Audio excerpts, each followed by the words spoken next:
Download this code from codegive.com, link in the description below.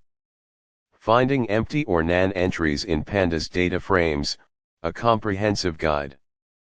Pandas DataFrames are powerful tools for data analysis and manipulation, but they often contain missing or invalid data represented as empty strings, or NaN, not a number, values.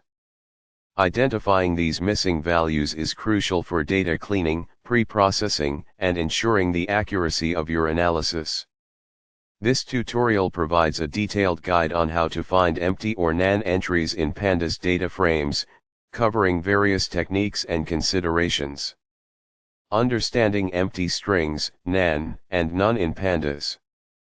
Before we dive into the code, it's essential to understand the different types of missing data you might encounter.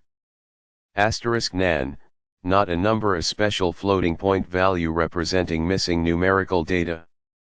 It's a part of the IEEE 754 floating point standard. NaN values are typically introduced when Pandas encounters missing numerical data during reading from files or data transformations. NaN propagates through calculations, example adding a number to NaN.